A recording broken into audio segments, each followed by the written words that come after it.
The phone buzzed a single, dry beat against the glass desk. I glanced down, expecting an update from the legal department, but the name on the screen read, Mom. Amelie, sweetheart, we need to talk about Christmas this year. Beatrice and Julian are bringing his parents, the von Bismarcks, to Provence for the holidays. You know how it is. They move in entirely different circles, so your father and I think it's best if it's just our family and theirs. We really don't want them asking any awkward questions about your current situation. A med school dropout, an unstable career, struggling to get by. It would just embarrass your sister. You understand, don't you? We'll definitely do a makeup dinner in January, just the four of us. I read that message twice, then a third time, letting every single word slice straight into an old wound I thought I had buried years ago. Your current situation, as if I were some pathetic failure, a stain that needed to be swept under the rug to protect their shiny facade of success. But my mother didn't know one crucial truth. If you're curious to know how this very text of ultimate betrayal led to the billionaire Henrik von Bismarck, my sister's arrogant father-in-law, stepping directly into my office the very next morning, realizing in absolute shock who I was, and practically begging for forgiveness, then stick around.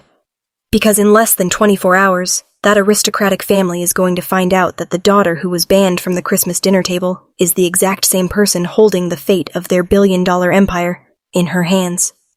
Hi, my name is Amelie.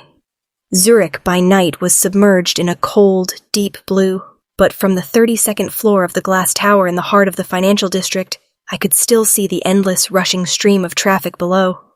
The city skyline was dazzling and magnificent, yet my mind was entirely fixated on the numbers blinking on my monitor.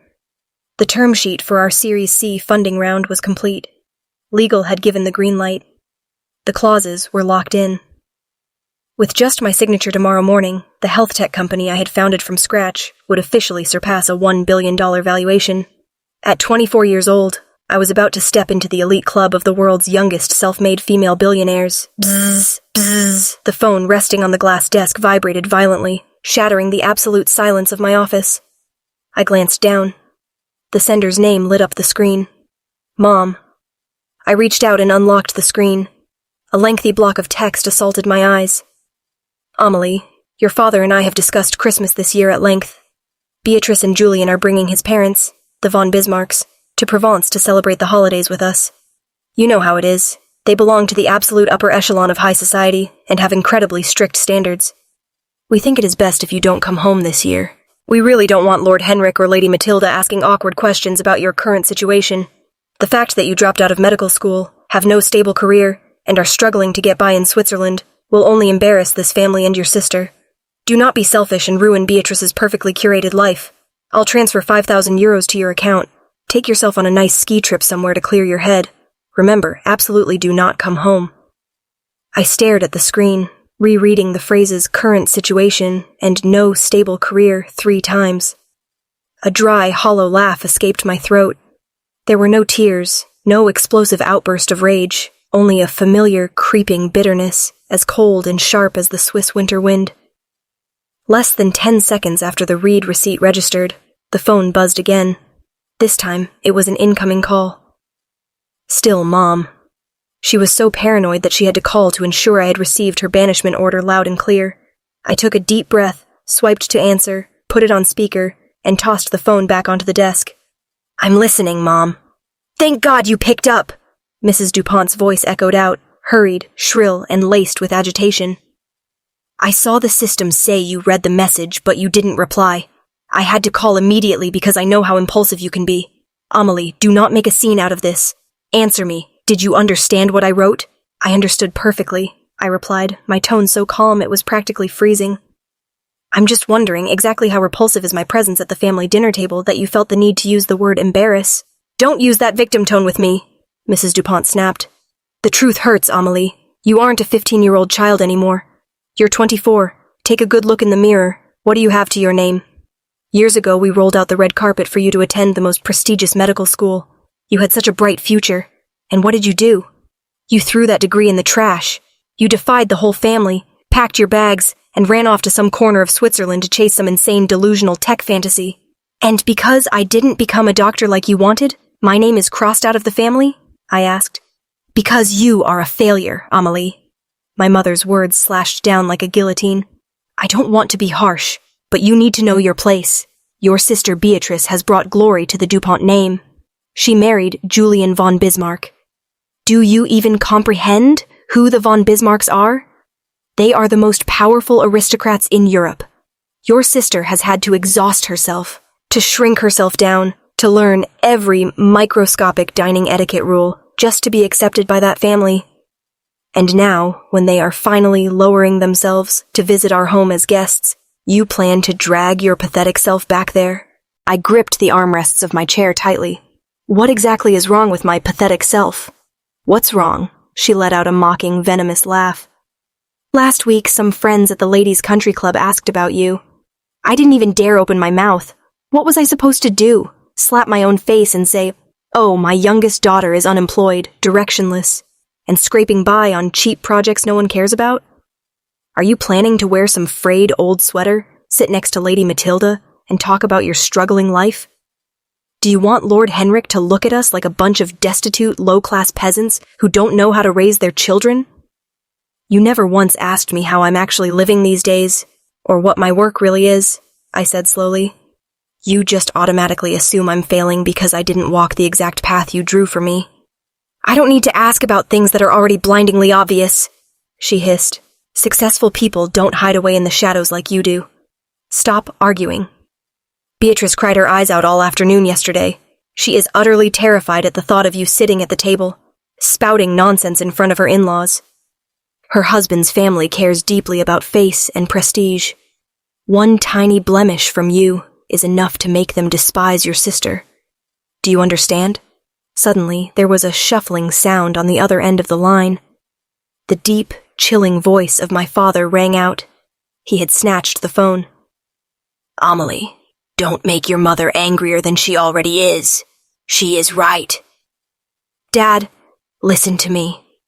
Mr. DuPont's voice was flat, carrying an air of absolute, suffocating authority. We live in the real world, not in one of your little fantasy novels. The von Bismarcks belong to a different stratosphere. They judge people by their careers, their pedigree, and tangible achievements. I do not want Lord Henrik to even frown upon hearing about the dropout daughter of this house. It will jeopardize Beatrice's position. Beatrice's position is more important than our family being together on Christmas Eve? I asked, my throat running slightly dry. Yes, it is. My father didn't hesitate for a microsecond. Because her position brings pride to our lineage. You, on the other hand, from the day you walked out that door claiming you'd build your own empire, have been nothing but a colossal disappointment. I don't want to hear any more of your justifications. Stay in Zurich. I will have my secretary wire you an additional 3,000 euros, making it 8,000.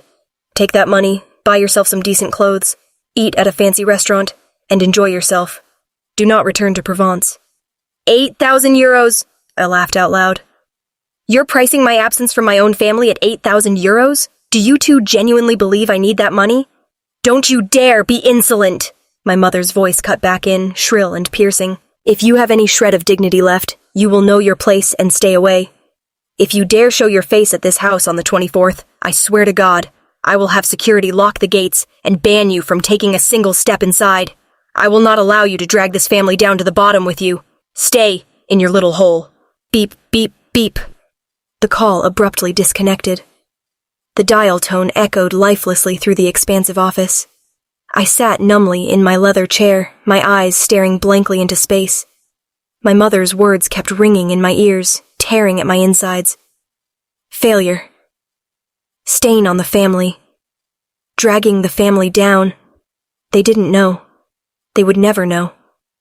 Over the past 3 years, during the nights I stayed up until dawn, writing lines of algorithmic code, the days I survived on dry bread in a freezing, unheated apartment, just to scrape together enough pennies to pay my employees, not a single one of them ever called me. When the company was teetering on the edge of bankruptcy in its early months, I had picked up the phone, intending to call home just to ask for a few words of encouragement.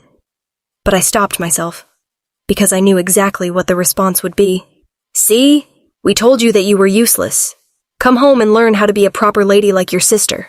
Guy had swallowed my tears, pushing past every human limit on my own. And now, my AI disease prediction platform was being courted by European governments. It was saving millions of lives. But in the eyes of the DuPont family, only Beatrice, the one draped in designer gowns, smiling demurely beside the von Bismarck heir, was worthy of pride. A knock on the door snapped me out of my bitter reverie. Samir, my chief financial officer, pushed open the glass door and walked in. He had loosened his tie and was carrying 2 steaming cups of black coffee. "Boss, pulling all-nighters at 24 is going to age you terribly," Samir joked, placing a cup on my desk. He dropped into the chair opposite me, his face glowing with sheer exhilaration. "Is everything locked and loaded for tomorrow?" "Flawless," I replied curtly, taking a sip of the scalding bitter coffee to wash away the sour lump in my throat. "Legal didn't have any last-minute issues?" "Not a single comma out of place," Samir shrugged, his eyes gleaming. "Good Lord, Amelie. Sometimes I still can't believe we've made it this far. A $1.2 billion valuation. The financial press is going to lose their minds tomorrow. And the funniest part is, up until this very minute, none of them even know what the female CEO behind this massive network looks like. They only know you by the initials AD. "I despise the noise," I said flatly. "Mystery has always been the best leverage for our company's value." "It's not just the press, though," Samir laughed out loud, shaking his head in awe. "Even our partner for tomorrow is going insane with curiosity. Their due diligence team has turned this company inside out for the last 6 months. They are obsessed with our tech, they are rabid over our growth charts, but they are completely blind regarding your identity. Their chairman is breaking every single one of his strictest investment rules." "Oh? What rules?" I raised an eyebrow, feigning lazy curiosity. I looked directly at Lady Mathilde, then shifted my piercing gaze to the billionaire Henrik, whose brow was now deeply furrowed in suspicion. "No, my lady. I was not invited as an entrepreneur," I said, enunciating every single syllable slowly, letting them drill directly into the eardrums of my audience. "I am Molly, Amelie DuPont, Beatrice's biological sister." Boom! The name dropped like a detonating bomb in the dead silent room. The air seemed to be vacuumed out instantly. Julian's chest heaved. His complexion drained from a healthy pink to the ashen white of a sheet of paper. He stumbled back a step, hitting the edge of the glass table. Mathilde gasped. Covering her mouth with her hand, her perfectly made-up eyes wide with sheer unadulterated disbelief. Good Lord. Mathilde choked out a strangled gasp. Amelie, Beatrice's sister. Henrik von Bismarck. The ruthless power player known for keeping a cool head through the most vicious corporate takeovers, stood completely paralyzed. His thick eyebrows knitted together, his gaze darting frantically between me and his violently trembling son. Beatrice's sister. Henrik growled slowly, as if trying to swallow a jagged stone. He whipped his head toward Julian. "Julian, explain this to me. She told us her sister was a college dropout." Julian stammered, cold sweat breaking out on his forehead. He couldn't even bring himself to look me in the eye. "Yes, Lord Henrik, you heard correctly," I calmly interjected, delivering the killing blow to my family's pathetic, farcical charade. I leaned forward, resting both hands flat on the table, staring down the faces that were currently shattering in shock. I am the sister who threw her medical degree in the trash. The own with no stable career. The daughter struggling to survive in some miserable corner of Switzerland. Exactly as my mother and sister described me to your family. I shot a glance at Julian, smiling with pure, unadulterated malice. And if my memory serves me right, according to the text message my mother sent me at 11 o'clock last night, your family is incredibly strict about social status. My parents banned me from coming home for Christmas this year, purely out of fear that my pathetic situation would embarrass Beatrice in front of an aristocratic, noble family like the von Bismarcks. They were terrified you would frown at having to share a dining table with a failure. What did you say? Henrik was visibly shaken. The color of his face shifted from stunned pale to a furious, flushed red, but his rage wasn't directed at me. It was the absolute fury of a man at the apex of power, realizing he had been used as an excuse for a cowardly, despicable lie. They banned you from your own home, because they were afraid we would look down on you. Precisely, I replied, my gaze sharp as a scalpel pinning the chairman in place. They priced my absence at 8,000 euros just to protect Beatrice's fabricated perfection. And so, Lord Henrik von Bismarck. I reached out, pulling the 1.2 billion term sheet that was resting right in front of him. I flipped it open to the final page, where the blank lines waited for our signatures. How does it feel to know that your prestigious investment fund spent 6 agonizing months waiting, begging, and flying a private jet all the way here, just to plead to hand a $250 million check to the very failure your family indirectly had thrown out on the street? Absolute silence swallowed the room. It was no longer the quiet of a professional morning meeting. It was a thick, suffocating, oppressive void. The hum of the ceiling AC suddenly sounded unnaturally loud. Julian stared at his shoes, not daring to breathe. Mathilde was trembling, the look in her eyes no longer one of condescending appraisal, but of sheer terror in the face of absolute, undeniable power. Henrik von Bismarck stood perfectly still. The sharp eyes of the financial titan slowly lowered to look at the multi-million-dollar contract, then lifted to meet mine, the eyes of a 24-year-old girl who was currently holding the lifeblood of his empire's future in the palm of her hand. He began to connect the dots, the lies from Mr. and Mrs. DuPont, the hollow vanity of his daughter-in-law Beatrice, and the ruthless, unforgivable text message sent last night. And then Henrik closed his eyes. A heavy sigh laced with profound, crushing humiliation escaped his chest. In this game of chess, my family had just dug their own grave, and the von Bismarck family had just received a lethal slap to their aristocratic pride. The atmosphere in the boardroom instantly thickened, becoming so oppressive and heavy that one could practically hear the frantic, terrified pounding of Julian's heartbeat. As soon as my declaration fell from my lips, the entire proud, aristocratic facade of the von Bismarck family was violently stripped away, exposing a raw and brutal truth.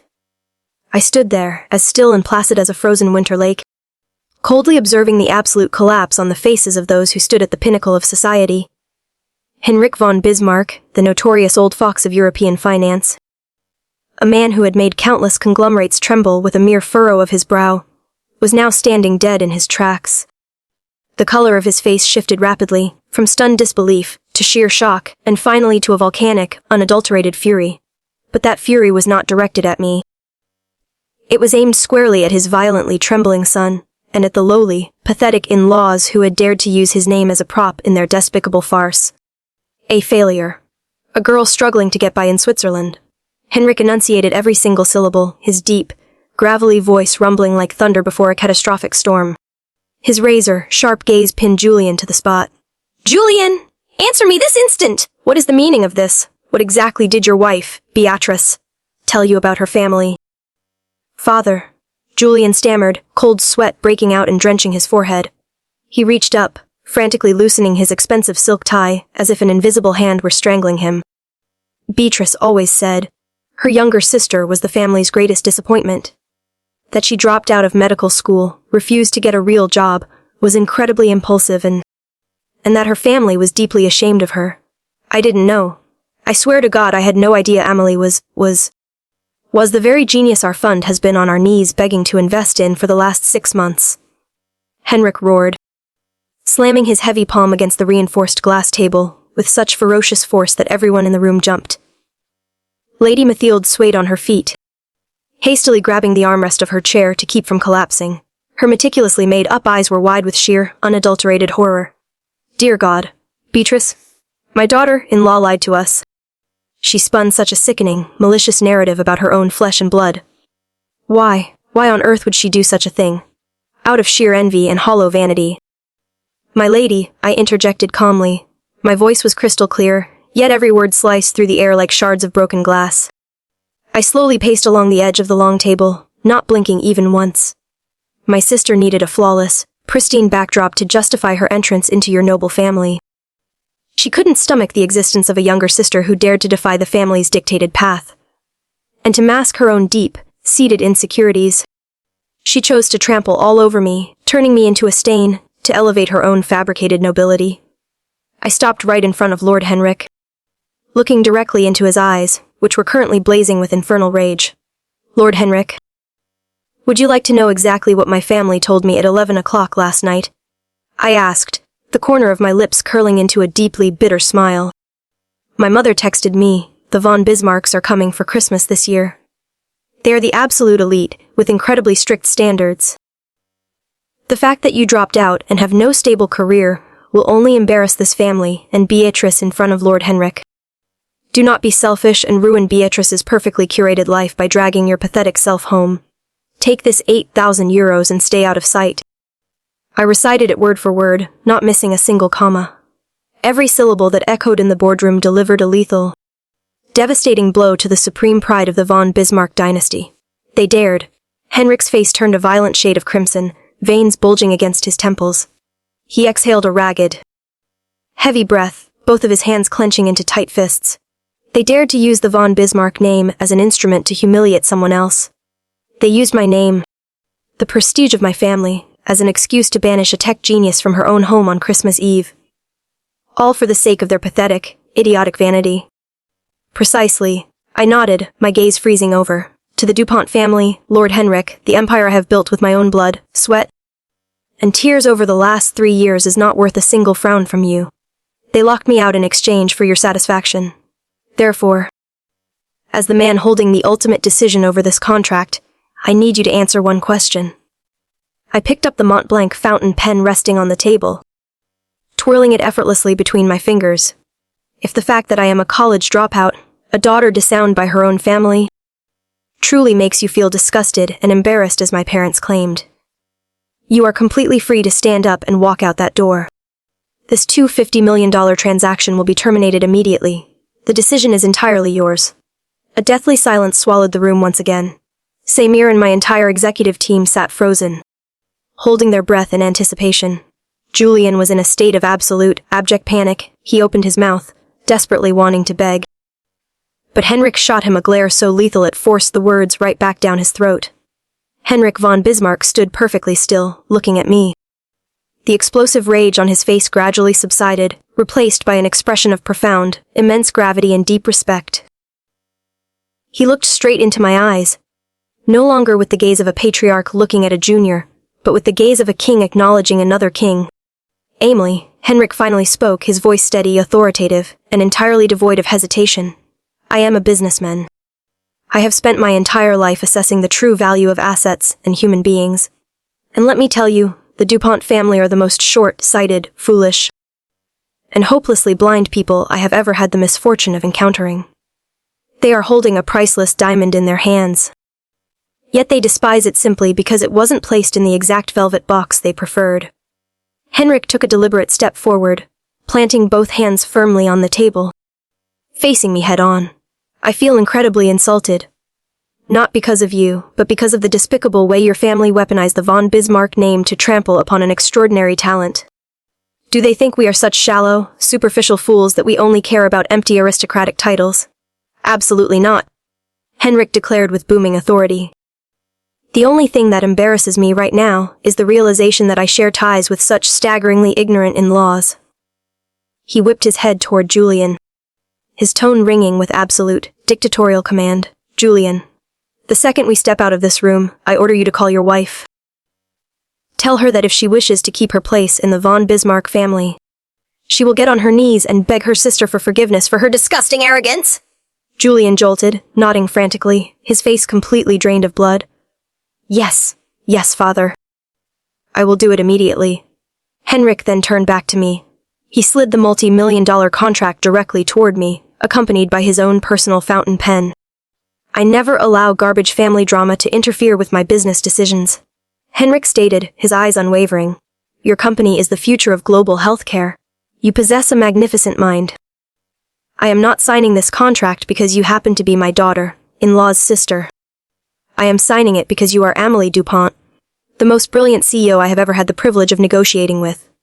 The deal proceeds right now, and I assure you, I will be having a very serious, long overdue conversation with Mr. and Mrs. DuPont.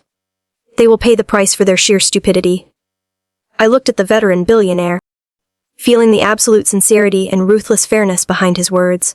The corners of my lips finally relaxed, blooming into a smile of genuine relief and absolute power.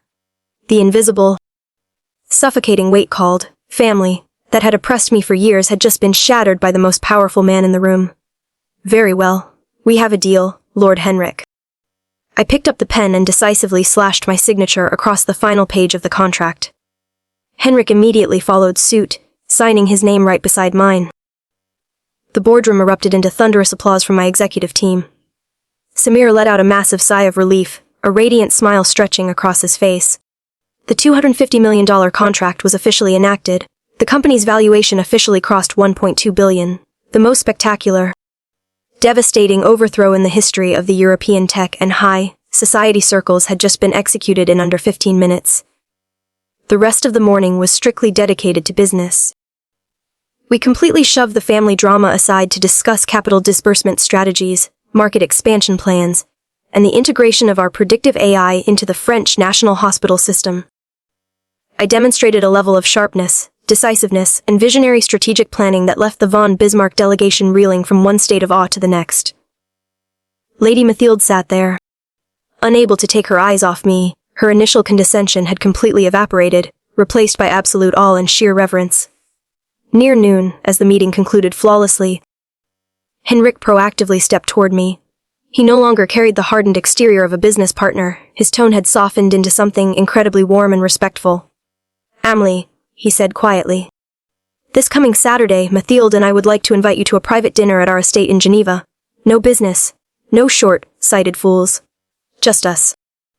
I want to officially welcome you, not as a corporate partner, but as someone I deeply and truly respect." I looked at him, fully understanding the colossal weight behind that invitation. It was absolute validation. It was the ultimate slap in the face to the DuPont family. I would be honored. "Lord Henrik," I replied with a gracious smile. The next morning, the blinding crystalline Swiss winter sun poured through the sheer curtains, waking me up in my multi-million-dollar penthouse overlooking Lake Zurich. I stretched, my body feeling incredibly light, an unprecedented, intoxicating sense of freedom coursing through every cell in my body. I reached for the phone resting on my nightstand. The second the screen lit up, a barrage of notifications flooded in, ringing and vibrating incessantly like a violent hurricane. I narrowed my eyes at the lock screen. 42 missed calls from Beatrice, 18 missed calls from Mom, 15 missed calls from Dad, dozens of unheard voicemails. The screen was completely choked with massive walls of text, a stark, pathetic contrast to the cold, dismissive banishment I had received less than 24 hours ago. "Amelie." "Pick up the phone." "Oh my God, I didn't know. I swear I had no idea things would turn out like this. Please pick up, I'm begging you."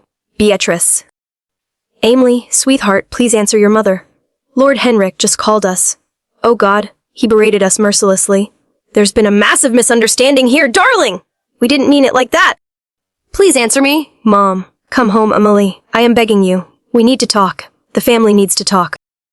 Please forgive your parents for being so foolish. Dad." I skimmed through each message, the sheer panic, terror, and soul-crushing regret practically bleeding through the screen. The arrogant, ivory tower of the DuPont family had been violently pulverized overnight. They were now paying the ultimate price for their own stupidity, prejudice, and desperate vanity. Yesterday's haughty arrogance had mutated into today's pathetic, groveling desperation. I smiled, a faint yet entirely serene smile. I was in no rush to reply to a single one of them. I tossed the phone onto the other side of the bed, stood up, and walked toward the master bathroom to prepare for a new day of work. They had forced me to wait 3 agonizing years for their validation, forced me to endure the bitter cold of countless lonely Christmases. Now, I would let them slowly, agonizingly taste the despair of being completely ignored. In this game of chess, it was already checkmate. 3 days after the seismic shock in the glass boardroom, the European financial press erupted. The front pages of Forbes, Bloomberg, and Le Monde all ran massive headlines about the von Bismarck Fund's $250 million acquisition. But what truly drove the elite circles and the media into a frenzy was the unmasking of A.D., the anonymous female CEO who had officially stepped into the billionaire club at the age of 24. Amelie DuPont. My phone had been on silent for days. Hundreds of calls and thousands of messages flooded in from distant relatives and high society acquaintances. The very people who used to scoff at my name were suddenly transforming into my biggest supporters from day one. But in the quiet sanctuary of my 32nd floor office, I paid them no mind, focusing instead on the newly updated growth charts. "Boss." Samir knocked lightly on the door, stepping in with a hesitant look. He cleared his throat. "Your sister is down in the lobby. She looks, honestly, terrible. Reception was going to call security, but she said she wouldn't leave until you agreed to see her." I stopped typing and looked out at the gray Zurich sky, which was threatening a heavy blizzard. "Send her up." I replied, my voice devoid of any emotion. A few minutes later, the reinforced glass door slid open. Beatrice walked in. On any other day, my sister would make her entrance draped in stunning haute couture, sporting flawless makeup and the haughty, untouchable aura of a von Bismarck lady. But today, the woman standing before me looked like a faded, hollowed-out shell. Completely stripped of her vitality, her chestnut hair was hastily tied back and disheveled. She wore a dull gray woolen coat, her eyes swollen, bloodshot, and bruised with dark circles from sleepless nights. The arrogant, aristocratic facade had completely shattered. Amelie. Beatrice's voice cracked, shattering the moment it touched the air. She stood frozen near the door, her hands trembling violently inside her coat pockets. I pointed to the leather sofa opposite my desk. Set. Beatrice walked over. But instead of leaning back comfortably, she perched on the very edge of the cushion, her hands intertwined so tightly her knuckles were stark white. A suffocating, heavy silence stretched between us. Did Lord Henrik force you to come here? I broke the quiet, my gaze coldly fixed on my perfect older sister. Beatrice flinched, a scalding tear rolling down her pale cheek. She shook her head frantically. My father-in-law. He erupted into a rage I've never seen before. He told Julian straight to his face that if I didn't wash away my cheap, disgusting personality, he would write Julian out of the inheritance. But Amelie, that is not the only reason I'm here. I swear to you. I leaned back in my chair, crossing my arms. Then what is? I saw you on the morning news. Beatrice sobbed, burying her tear-streaked face in her hands. I read about your medical network, about how you have saved millions of lives. And then I looked at myself. I realized how incredibly small, superficial, and pathetic I am.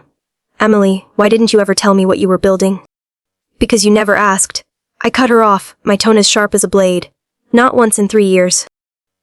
Every time I took a 10-hour train ride back home for those rare visits, you were too busy bragging about your ski trips in Aspen, your luxurious art gallery openings, and how much Julian spoiled you. You automatically assumed I was a pathetic failure, and you reveled in it. Because my failure was the absolute perfect pedestal to elevate your pride. No, that's not. Beatrice wailed weakly, the cries tearing from the very bottom of her soul. I am so sorry. I am so sorry, Amelie. I was always jealous of you, ever since we were little. You were brilliant, you were fiercely independent.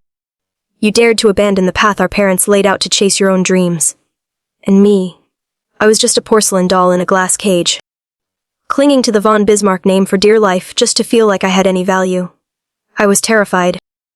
I was terrified my in-laws would see right through my emptiness, so I cowardly trampled all over you to mask my own insecurities. I am a terrible sister! I am utterly disgusted with myself. Looking at Beatrice completely breaking down on the sofa, crying so hard she could barely breathe. A complex knot of emotions tightened in my chest. The fairy vindication was gone. The burning resentment had faded. All that remained was a bitter pity for how our family's toxic prejudices had warped us both. I stood up, walked around the desk, poured a glass of warm water, and set it in front of her. I don't know how to erase years of distance and damage with one single conversation. I said slowly. Your arrogance killed our sisterhood a long time ago. Beatrice looked up at me with tear-drenched eyes, pleading with absolute desperation. I know. I don't dare ask for your immediate forgiveness. But, can we try to start over, starting with the smallest things, like grabbing a coffee? No von Bismarcks. No comparisons from Mom and Dad. Just the two of us, please. I studied her for a long moment. Finally, I let out a soft sigh. When you can actually stand before me as Beatrice, and not as Julian von Bismarck's wife, we will get coffee. This door isn't permanently locked. But you have to find the key yourself. Beatrice nodded frantically, hastily wiping her tears. She stood up, took a trembling step forward, and wrapped her arms tightly around me. It was a stiff, awkward embrace, but it was the first genuine hug we had shared in over a decade. I am so proud of you, Amelie. I am truly, incredibly proud of you. Beatrice's appearance was merely a tremor compared to the actual earthquake that hit later that afternoon. As the Zurich sky began to shed its first winter snow, my assistant's voice came urgently through the intercom. Boss. Mr. and Mrs. DuPont just flew in from France. They are standing right outside the office. They say they are your parents. I closed my laptop, taking a deep breath. The final battle. Send them in. The door opened. My parents walked in, and the moment I saw them, it took every ounce of my self-control to hide my shock. The man standing before me was no longer the authoritative, dictatorial Mr. DuPont who had barked cold orders at me just a few nights ago. My father looked like he had aged 10 years overnight. His hair seemed whiter, his shoulders slumped, and his expensive tailored overcoat now looked awkwardly large on his shrinking frame. Beside him was my mother. She wore no makeup, carried no haughty Hermes bag, her eyes were violently swollen and carried a look of absolute, naked panic. They looked like two people who had just barely survived a terminal illness. The second the boardroom doors clicked shut, my mother couldn't hold it in any longer. She broke down into agonizing, harrowing sobs that ripped through the silence of the room. "Emily, my baby," my mother stumbled forward, reaching both arms out as if to embrace me. But I didn't step forward. I remained perfectly still behind my glass desk, establishing a cold, impenetrable distance. My gaze was eerily calm, neither judging nor welcoming. Seeing me step back, my mother froze. Her knees buckled, and she collapsed onto the floor, clutching her chest as if her heart were literally being crushed. "I am sorry." "I am so sorry, Emily," she wailed, her tears soaking the collar of her coat. "Dear God, what have I done?" "I am a monster," Lord Henrik called us. He used the most excruciating words to humiliate us. He called us the most short-sighted, idiotic fools in the world for throwing away a priceless diamond. But his humiliation didn't hurt a fraction as much as the realization of how ruthless I was to my own flesh and blood. "I banned you." I chased my own daughter away on Christmas. My father took a step forward, catching my mother by the shoulders to support her. The eyes of this fiercely stubborn man were now red and swimming in tears. He looked at me, his lips trembling violently. "I was wrong, Emily. I was so completely wrong," he choked out, his voice hoarse and broken. "I let vain, delusional family pride blind me. I thought I was protecting our family's standing. But in reality, I took a knife and severed our own blood ties. When Lord Henrik told me what you had achieved, your true worth, I couldn't breathe. Not because you are wealthy, but because I realized I had truly lost you." I stood with my arms crossed, silently absorbing their agonizing confessions. It took a long time before I finally spoke. My voice was even, devoid of shouting, yet every single word carried lethal, devastating weight. 8,000 euros. I repeated that number. Both my mother and father jolted, the color draining from their faces as if they had just been struck by a whip. "That was the price you set for my absence," I continued, the suppressed agony of the past 3 years finally vibrating in my tone. "Do you have any idea what 8,000 euros would have meant to me 3 years ago?" They remained silent. Only the harrowing sound of my mother's sobbing echoing in the room. During my first year in Switzerland, the company ran out of capital. I rented a tiny attic room. There was no heater. The temperature outside was -5 degrees Celsius. I slowly stepped out from behind the desk, approaching them, my eyes blazing with raw, brutal truth. I stayed awake for 4 days and 4 nights straight to finish the algorithm. All I had to eat was stale, dry bread. I fell violently ill. My fever spiking so high I genuinely thought I was going to die all alone in that freezing room.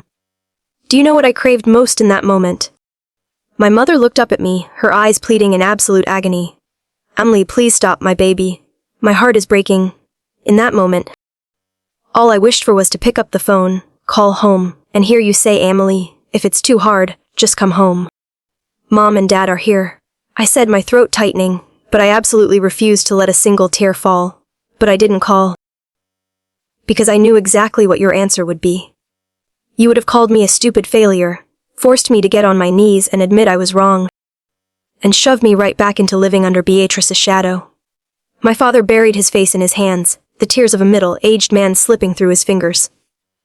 "Please. 1,000 apologies. I am a despicable father. I don't blame you for cutting me off financially," I growled. The old wounds stinging like salt had just been poured into them. "But I hate you for stripping away my right to be your daughter. You only love the children who bring you face and prestige. If I hadn't signed that billion-dollar contract yesterday, if I really was just an unemployed failure, like you thought, would you have flown all the way from France to cry and apologize to me today?" The question sliced through the air like an executioner's blade, decapitating any possible excuse. My mother wailed, completely slumping against the glass floor, burying her face in her hands. "I was blind. I was a blind fool. Emily, please don't push us away." The sheer terror of losing you forever after Lord Henrik's call woke us up, Please give us a chance to atone. Even if we have to spend the rest of our lives making it up to you, we will do it. My father took a step toward me, his eyes filled with desperate, agonizing pleading. We did not come here because you are a billionaire. We came here because we are parents who almost killed our own child with our callousness. Please, give our family a chance to start over. I closed my eyes. The heart-wrenching cries of my parents echoed through the massive office, bouncing off the cold glass walls. My heart, which I thought had frozen solid, began to quietly crack. The fiery hatred that had consumed me yesterday had burned out, leaving behind a gaping void of lost familial love. I took a deep breath and opened my eyes. The intimidating aura of the billionaire CEO receded, replaced by the quiet, dignified composure of a fiercely independent adult. I survived my darkest days entirely on my own. Without needing your validation, I crowned myself, I stated, my tone unyielding and absolute. I accept your apologies, but I want to make one thing crystal clear. My parents held their breath, looking up at me with eyes full of desperate hope, laced with terror. If you want back into my life, if you want a relationship with me, I looked straight into their souls. You must accept the real me. You must accept a stubborn, fiercely independent Amelie, who will never lie by anyone else's script. You do not get to come here just because I have a billionaire title, or because I am now partnered with the von Bismarcks. If you are only here to reconnect because you are afraid of losing face with Lord Henrik, the door is right behind you. No. Never? My mother frantically shook her head, staggering to her feet with my father's help. I only need you. I don't care about the von Bismarcks or anyone else anymore. I just want my daughter. We will prove it to you, my father said, his voice steadier and infused with absolute resolve. However long it takes. We will learn how to start over. We will learn how to be parents to the real Amelie. I looked at the two of them, the very people who had cast me aside, now standing before me consumed by ultimate remorse. Shedding every ounce of their pride just to beg for a chance to heal. We will see. I nodded slightly, my tone softening just a fraction. Time will tell. But for now, you should go back to your hotel and rest. You both look exhausted. It wasn't total forgiveness. It would take a tremendous amount of time to heal the deep, jagged wounds they had inflicted. But at the very least, in this moment, I knew I had finally liberated myself from the suffocating shadow of my family. I had taught them the most excruciatingly expensive lesson about unconditional love. As the boardroom doors clicked shut behind them, I turned to look out the floor, to ceiling windows.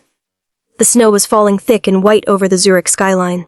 Yet, for the first time in 3 years, I no longer felt cold. The harshest, most brutal winter of my life was, at long last, finally over. Chapter 50. A white Christmas in Chamonix. The majestic French Alps were submerged in a pristine, awe-inspiring blanket of white. Through the floor, to ceiling windows of the most luxurious rented chalet in Chamonix. Snowflakes drifted down like millions of glittering crystals under the moonlight. Inside the vast wooden chalet, a massive stone fireplace roared, radiating a deep, comforting warmth that effortlessly banished the bitter -15-degree cold outside. The scent of fresh pine, burning oak, roasted meats, and premium red wine intertwined, weaving an atmosphere of absolute abundance, fulfillment, and ultimate peace. Instead of returning to that freezing, hypocritical mansion in Provence, I had used a fraction of my personal dividends to rent out this entire luxury retreat for a week. Surrounding me right now were not people who happened to share my bloodline, but 12 core individuals. My executive board, lead engineers, and the loyal partners who had fought shoulder to shoulder with me since the days when this company was nothing more than scribbles on crumpled paper. These were the people who had shared portions of stale, dry bread with me in a freezing, unheated attic in Switzerland. And tonight they sat here, draped in warm cashmere, clinking baccarat crystal glasses, celebrating the absolute greatest victory of our lifetimes, pushing our company past a $1.2 billion valuation. I sat curled up in a fleece-lined armchair by the window, gently swirling the wine in my glass, quietly watching Samir and Maya, my chief technology officer, burst into laughter over a joke at the banquet table. Taking a slow sip of the vintage red, I set the glass down and picked up my phone. Even though it was on silent, the screen lit up constantly with push notifications. Tonight was Christmas Eve, and the DuPont family was currently enduring the darkest, most agonizing, and utterly excruciating Christmas of their entire lives. The messages flooding my screen were massive walls of text, carrying a level of torment and suffering that magnified whatever pain they had inflicted upon me 100-fold. Amelie, our house is so freezing cold. My baby, read the text from my mother, accompanied by audio files drowning in suffocating, hysterical sobs. Nobody came. The table was meticulously set for 12. But it is just your father and me sitting opposite each other. Lord Henrik cancelled the trip entirely. The Ladies' Country Club in Provence officially revoked my VIP membership because the rumors of how cruelly we treated you have spread everywhere. Everywhere I go, I am met with looks of absolute disgust and mockery. The whole world is humiliating us. But that public humiliation doesn't hurt a fraction as much as staring at your empty chair. I am in so much pain I cannot breathe. I tore my own family apart with my own 2 hands out of sheer vanity. I am paying for my karma, Emily. I am so sorry. I scrolled down. My father's message was dyed in an equally bottomless despair. I spent my entire life building this hollow, pathetic illusion of family honor, only to smash it to pieces myself, and nearly kill my most brilliant daughter in the process. I have lost all respect from the elite, but none of that means anything anymore. God's greatest punishment for me is forcing me to realize your true worth, only after I have permanently lost you. Tonight, I haven't dared to take a single bite of food, because every time I close my eyes, I see the image of you chewing on dry, stale bread for years. I deserve to die 1,000 times over. But the most pathetic, the most excruciatingly tormented of them all was my sister, Beatrice, the flawless, pristine facade she had so painstakingly built upon a foundation of lies had violently shattered into razor-sharp shards of glass, presently shredding her life to pieces.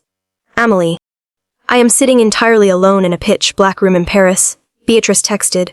Julian refuses to even look at me. He told me he is thoroughly disgusted by my narrow-mindedness and hypocrisy. Lord Henrik officially banned me from stepping foot into the von Bismarck family's Christmas banquet. I have been stripped of every single privilege. I have lost absolutely everything, Emily. That aristocratic crown I bought using your pain has mutated into a collar of thorns, currently suffocating me to death. I am living in a burning hell of my own making. You won. The only audience for my hollow play has left the theater, and I am left with a maddening, mind-breaking solitude. Reading those words dripping with absolute agony, remorse, and sheer humiliation, my heart didn't ripple with even a fraction of a victor's gloating. I felt only a profound emptiness and absolute stillness. They were suffering exponentially. But this wasn't my cruelty at work. It was the undeniable, ruthless law of karma. When you build your castle on a foundation of arrogance, deceit, and the trampling of your own flesh and blood, it collapsing and crushing you is merely a matter of time. The excruciating agony they were tasting right now was the only bitter medicine capable of curing the disease of envy and vanity that had infected their very bones. Suddenly, the phone screen flashed with an incoming call. It was Lord Henrik von Bismarck. I swiped to answer, bringing the phone to my ear. Merry Christmas. Amelie. The billionaire's deep, authoritative yet incredibly warm voice resonated. Merry Christmas, Lord Henrik. I hope you and Lady Mathilde are having a wonderful evening. I replied with a genuine smile. More wonderful than ever. Knowing that my massive investment is being spearheaded by a genius currently resting in Chamonix. Henrik laughed heartily. After a few brief professional pleasantries, his tone deepened, carrying the stern gravity of a veteran patriarch. Amelie, I hope you are not bothered by the fact that my family abruptly cancelled our trip to Provence. That was your decision, Lord Henrik. I have no right to interfere, I said calmly. I am a man who values sheer competence and absolute integrity far above any superficial, empty aristocratic titles. Henrik shared bluntly. The DuPont family made a fatal mistake when they let hollow vanity blind their judgment. I made absolutely sure the French elite knew exactly why I refused to step foot in Provence. Fools who are willing to throw away their family's greatest diamond, simply out of fear of losing face in front of someone wealthier, do not deserve a single ounce of my respect. They are currently facing an incredibly brutal winter in their social circles. I also stripped Beatrice of her rights to attend any family events, giving her ample time to sit alone in the dark and reflect upon her despicable arrogance. This agony and absolute isolation is a lesson they are strictly required to learn. I understand. Sometimes a total collapse is the only way people can learn to rebuild from the ground up, I replied softly. Precisely, young lady, Henrik agreed. But let us put those short-sighted fools aside. I called to personally remind you of our family's invitation. The second week of January, at our estate in Geneva. Mathilde has personally curated the menu. We will welcome you as the most honored guest of our dynasty. Not because of who you are in the DuPont family, but because you are Amélie, a self-made empire. I will certainly be there. Thank you, Henrik. The call ended. I placed the phone gently on the table. All the ghosts of the past, all the suppressed agony of the last 3 years, all the bitter tears I had been forced to swallow, had completely washed away into the raging blizzard outside. I had won. Not by screaming or seeking petty vengeance, but by becoming so undeniably magnificent that no one could ever ignore me again. Boss! Samir's voice pulled me back to reality. He walked over, carrying 2 flutes of golden, bubbling Dom-Pierre Rignan champagne that brilliantly reflected the dancing flames of the fireplace. He handed me a glass, his eyes sparkling with absolute pride and profound warmth. Everyone is waiting for you to propose a toast, Samir said, nodding toward the grand dining table, where 10 people stood beaming, raising their crystal glasses in my direction. I smiled, the most radiant, deeply relaxed smile I had worn in years. I stood up, took the champagne flute, and walked slowly to the center of the grand living room. The heat from the fireplace washed over my face, and the gazes of my 12 partners looked at me with absolute, unconditional loyalty and love. These were my true family. Thank you, everyone. I spoke, my voice crystal clear and carrying immense weight. Thank you for never giving up on the nights our bank accounts hit zero. Thank you for blindly trusting an arrogant, 24-year-old girl. We walked through absolute hell together, and tonight, we are standing together at the absolute pinnacle. I raised my glass high. This first glass, I declared boldly, I dedicate to the people standing right here in this room. To our Kozin family, a place where a person's worth is measured by their sacrifice and relentless effort, not by any fabricated, hollow glamour. To our family, everyone cheered in unison, the bright, joyous clinking of crystal ringing through the air. I took a sip of the sparkling wine, the sweet, intoxicating burn of fermented grapes sliding down my throat. Then, I gently swirled the remaining champagne, shifting my gaze toward the massive windows completely engulfed in white snow. I thought of my parents weeping in a hollow, freezing mansion. I thought of Beatrice tasting the absolute depths of humiliation. They were suffering immeasurably, but perhaps, out of that excruciating destruction, one day, the shattered pieces could be mended into genuine familial love. And this second glass, I whispered, my voice as light as the wind yet carrying profound peace, I dedicate to second chances. For those who will inevitably have to walk a very long, very agonizing path in the dark, to finally earn forgiveness. The snow continued to fall heavily outside, blanketing the majestic peaks of Mont Blanc. But inside this warm chalet, the storm had entirely given way to absolute fulfillment. I had found my own guiding light, I had forged my own crown with my own 2 hands. This winter, truly, was incredibly warm. Dear friends, the story of Amélie Dupont's proud, unyielding journey draws to a close here. From a girl disowned and shunned by her own flesh and blood for refusing to walk a pre-programmed path, Amélie used silence, sheer resilience, and magnificent intellect to forge a billion-dollar empire. Her sweetest revenge was not shouting curses, but becoming so brilliantly, undeniably magnificent that those who once looked down on her were forced to fall to their knees in agonizing regret. Through this story, we can draw a profound piece of advice: never, ever let the prejudices of others, even if they are your own blood relatives, dictate your true worth. Sometimes, the people closest to us unintentionally inflict the deepest wounds, blinded by hollow vanity, short-sighted comparisons, and shallow social standards. If you are mocked, if you are labeled a failure simply because you chose to walk a different path, do not collapse. Take that freezing rejection and use it as the very fuel to ignite the raging fire of your ambition. You do not need to argue. You do not need to prove yourself with empty words. Just work relentlessly in absolute silence. Bleed your sweat and tears to build your own throne. Those who judge you based on your frayed, old coat will ultimately pay the agonizing price of ultimate remorse when they are forced to watch you wear a crown. Genuine family love is not something to be forced or bought with prestige. It must be built upon the absolute respect for each other's core values. And if those who share your blood cannot grant you that, have the immense courage to walk away and find your chosen family. the people who will cherish you and stand fiercely by your side through your darkest days. Thank you so much for taking the time to listen and walk alongside Amélie Dupont's story. May you always maintain an unbreakable belief in yourself. Stay fiercely committed to the path you have chosen and forge the most brilliant, spectacular successes in your own life.